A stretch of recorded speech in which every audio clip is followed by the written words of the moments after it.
Жақын адам билдирсе, алардын арасынан уже төртөөнү Борбордук шайлоо комиссиясы депутат кылып каттоодон баш тартты.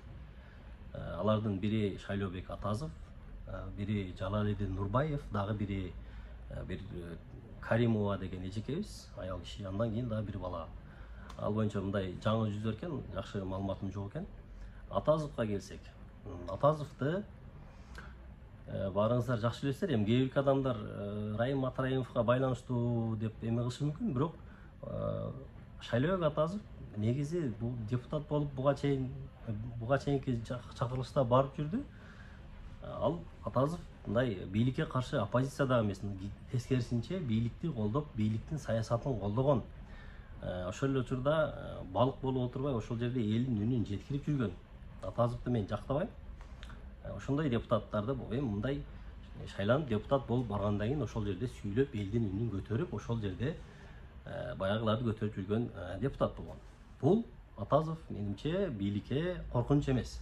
Негизи, эгерде мен жеке оюмча депутат болуп калган болсом, тескерисинче азыркы бийликтин күчүнө күч кошкон мындай мотор болот эле деп ойлойм да. Өзүңүздөр жакшы билесиздер, депутат болуп отурган кезинде деле канчалаган министрлер кабинетинин эмелерине, мүчөлөрүнө, канчалаган министрди, канчаган эмелерди баягы отчетун алып, тердетип, жарга такап, эл үчүн кызмат кылганга аракет кылган депутаттардын бири дал ушул Шайлообек Атазов болот.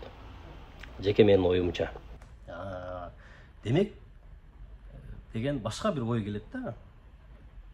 Значит, бийлик эмес, Борбордук шайлоо комиссиясы балким кандайдыр бир эмелерди аткарып атабы, өзү Борбордук шайлоо комиссиясы Ички иштер министрлигинин берген маалыматына таянып атат.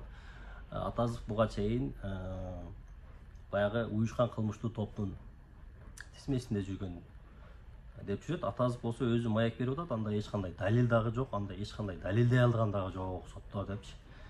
Анан баягы акыркы мыйзам талабына ылайык жогорку кеңешке деп талапкери болом турган адам 5 жыл өлкөдөн чыкпай жүрүш керек экен. Бул Атазов Таиландда жүрдү, Бириккен Араб Эмираттарында жүрдү, баягы кыргыздын желегин көтөрүп, спорт менен машыгып, ошол жакта чемпион болуп, мындай кыргыздын намысын колдоп көтөрүп жүргөн патриот болду да. Бирок ошондой нерсени сен ошол туура эмес, ошол жакта жүрдүң деген болсо, анда болбой калат го деп ойлойм тугандар. Бул нерсе Борбордук шайлоо комиссиясына азыркы бийликтин жүзүнө көбү чапкандай эле болуп калат. Аны баарыбыз көрүп билип отурабыз.